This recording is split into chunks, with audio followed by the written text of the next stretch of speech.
আসসালামু আলাইকুম রহমতুল্লাহি ওয়া বারাকাতুহু। কুরআন মাজিদ পড়ার সময় আমরা অনেকেই আছি জজমওয়ালা হরফটা পড়তে ভুল করি। এর কারণ হচ্ছে আমরা মাখরাজের সঠিক আদায় করতে পারি না।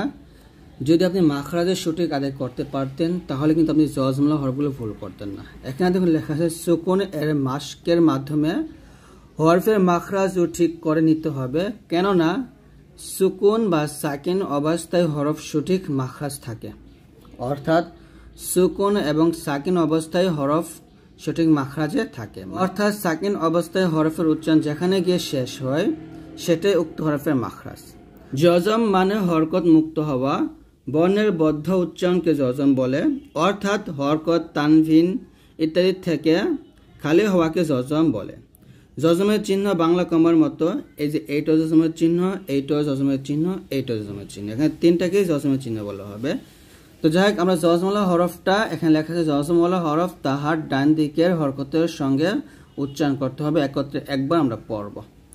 অর্থাৎ এখানে আছে হামজা জবর আ, এই জবরকে লামকে ধরবে, তো জবরকে লামকে ধরলে হবে হামজা লাম জবর আল, এরকম পড়তে হবে। তো জজমওয়ালা হরফ আমরা কিভাবে ভুলটা করি সেটা হচ্ছে, এই জজমওয়ালা হরফের মধ্যে কলকলা আছে, হামস আছে।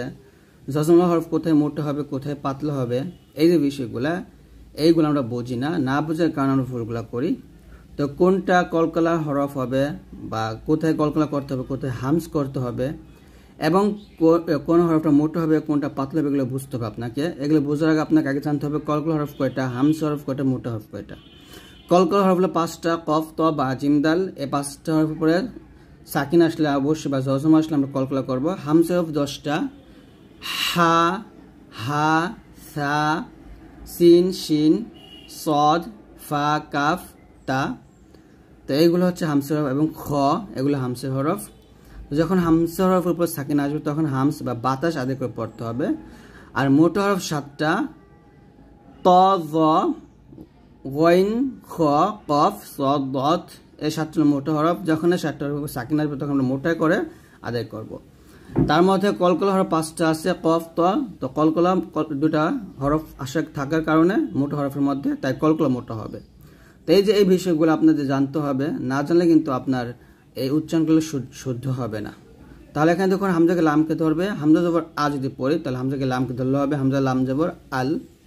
এটা হা, হাটা হলো একটা মাঝখান থেকে চাপতে বলতে হয়, হা গিয়ে মিমকে ধরলে হবে হা মিম জবর হাম। বাজের বি যদি হয় তা এই বেগের সিনকে ধরবে তাহলে হবে বাজ সিনজের বিস। এখানে বাতাস বের করবেন, সিনটা হামসে হরফ এরকম বিস বিস। মিমকে লামকে ধরলে হবে মিম লামজের মিল। কাফ লাম পেশ কি হবে কুল, তাহলে হামজা লাম জবর আল, মিম লামজের মিল, কাফ লাম পেশ কুল।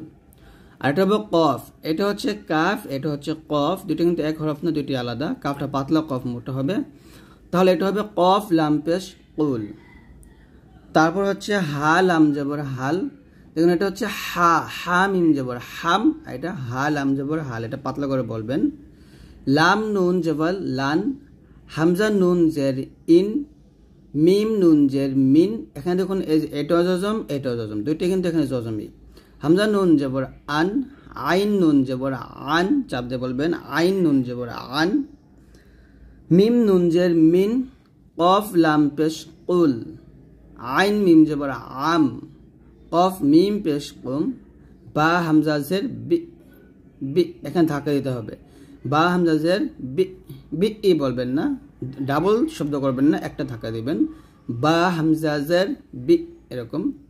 এখানে বাগি সিনকে ধরবে, এই যে না সরি, এখানে বাগি হামজাকে ধরবে। বা হামজা জের বি, সিন জবর সা, বি সা।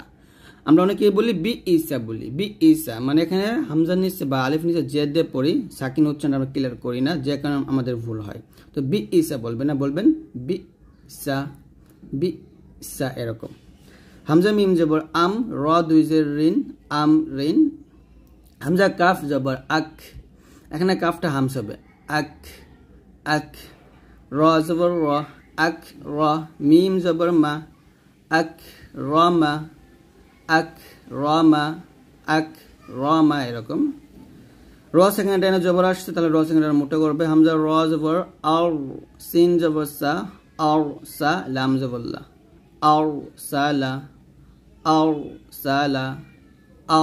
সালা। তো এরকম র সেকেন্ড জবর বা পেশ থাকলে র সেকেন্ড মোটা করতে হয়, এটা আপনারা বুঝে নেবেন। আর যা থাকলে র সেকেন্ড পাতলা হয়। হামজা ফা জবর আফ, বাতাস বের করবেন। হামজা ফা জবর আফ, লাম জবর লা, হা জবর হা, আফ লা হা, আফ লা হা। হামজা হা জবর আহ, মিম জবর মা, দাল পেশ দু, আহ মাদু, আহ মাদু। হামজা কাফ জবর আক, বা জবর বা, র পেশ রু, আক বা রু, আক। এখানে হামস নিয়ে আসবেন, আক বা রু। আইন উচ্চারণটা আমরা কি করতে পারি না, আইন উচ্চারণটা অবশ্যই একটু চাপ দিয়ে বলতে হবে। তা আইন যাব তা, রজের রি, ফা পেশ ফু, তা রিফু, তা রিফু এরকম। তা সাদ যাব তাস, দাল জেদ দি, কফ পেশ কু, তাস দিকু, তাস দিকু। ত আইন যাব ত, নুন দুই যাব নান, ত নান, ত নান। লাম পেশ রোল, মিম দুই জবর মান, রোল মান। খ সিন পেশ খুস, র দুই জের রিন, খুস রিন, খুস রিন। দাল হা জবর দাহ, র দুই পেশ রুন, দাহ রুন। এই হাতটা পাতলা করে হলকে সুতে নিয়ে আসবেন নর্মাল ভাবে, দাহ রুন, বাতাস বের করবেন, দাহ রুন। শিন হামজা জবর শা, শা, নুন দুই পেশ নুন, শা নুন। ফা সদ জবর ফাস, সদ মোটা করতে হবে, ফাস এরকম। লাম দুই পেশ লুন, ফাস লুন। মিম সিন জের মিস, কাফ দুই পেশ কুন, মিস কুন। ফা তা জবর ফাত, ফাত, এখানে তাটা হামস হবে, ফাত। হা দুই পেশ হুন, ফাত হুন। কফ ওয়াও জবর কও, মিম দুই জবর মান, কও মান। কাও মান বলবেন না, বলতে হবে কও মান। ফা জবর ফা, হা মিম পেশ হুম, ফা হুম। নুন পেশ নু, শিন জে শি, নুশি। র তা জবর রথ, নুশি রথ, নুশি রথ। তো এখানে তাটা হামস হবে। হা পেশ হু, শিন জে শি, হুশি। র তা জবর রথ, হুশি রথ। হামজা আইন জের ই, লাম মিম জবর লাম, ই লাম। হামজা লাম জবর আল, হা মিম জবর হাম, দাল পেশ দু, আল হাম দু। ওয়াও লাম জবর ওয়াল, ফা তা জবর ফাত, হা পেশ হু, ওয়াল ফাত হু। ওয়াও নুন জবর ওয়ান, হা র জবর হাও, ওয়ান হাও। তো এরকম ভাবে আপনারা পড়বেন। তো এখানে কোনটা হামস হবে ওইগুলো আপনার খুঁজে বের করবেন। যেমন মিম সিন জের মিস, ফা তা জবর ফাত, খ সিন পেশ খুস, দাল হা জবর দাহ। এই প্রত্যেকটা তা সাদ জবর তাস, এগুলো হচ্ছে হামস হরফ। তো বাতাস বের করতে হবে। তো আজকের এই ভিডিওটি এ পর্যন্ত। ইনশাল্লাহ আমরা আগামী ক্লাসে কলগুলো নিয়ে আলোচনা করব, যে কোথায় কলগুলো হবে এবং কোন কলগুলো মোটা হবে পাতলা হবে, এই বিষয়গুলো নিয়ে আলোচনা করব।